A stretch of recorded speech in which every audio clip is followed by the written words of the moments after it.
market update. This is Norman. Got to stay up to date on the market. You got to know what's happening out there so it can help you trade a little bit better. So this last week was grinding up. Thankfully, nice to see the green at the end of the week. Got the S&P 500 up 1.88% past 5 days. Nasdaq up 2.86.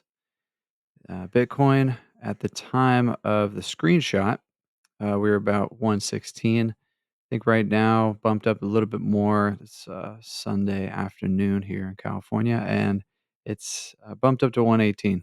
That's good. Hopefully, Bitcoin keeps on going. Got lots of Bitcoin, and then gold hovering around 345, or rather 348. Hoping that will keep grinding up as well. So the big updates were the earnings. Palantir completely crushed earnings, crossing over $1 billion in revenue. Stock has just been flying up 130% year to date, thanks to this big push this last week after those good earnings. So, ongoing tariff talks. Trump announced the 100% tariffs on semiconductors, but also announced a lot of exemptions for the domestic makers. So, the American semiconductors were rallying this week, as well as Apple surging after they have committed to more domestic manufacturing and a new America manufacturing program. So, Apple was surging through the week as well and helping a lot of the indexes to stay positive. Rate cut speculation. So, with those negative job numbers, the revised job numbers, it's making the market kind of speculate that the Fed will be forced to cut rates in September.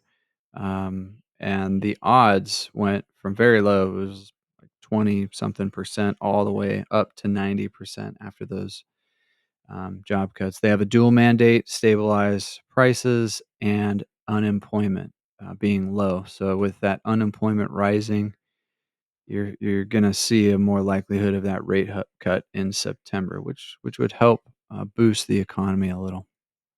So the week ahead, we've got ongoing tariff talks, and it's tough with the tariff conversation because any tweet or truth may, spook the market or boost the market. So it's really hard to trade it, but a lot of it has been priced in now. So I'm kind of just taking whatever announcements are coming with a grain of salt and just thinking more long term.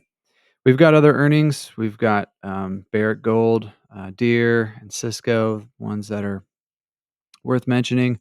Tuesday, we have some CPI numbers coming out. This will be a big number. Could be positive or negative for the market this week. Thursday, we have jobless claims, which will also help with that interest rate cut conversation. Could be bleed the market or help us see a little bit more green. And then Friday, ending the week with U.S. retail sales numbers. Now, the prediction for next week, I would say that we're going to be grinding up. I think some of the numbers that will come out next week will be good. Earnings is going to be good. So we're going to continue to grind up and hopefully see a little bit more green. But stay up to date. Continue to look at the market news and stay informed so you can make the best decision possible. If we do see some bad numbers and the market dropping down a little bit, pick up something on a discount.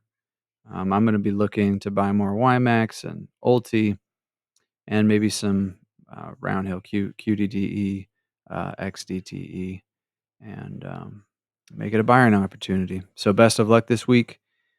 This is Norman. I'm out.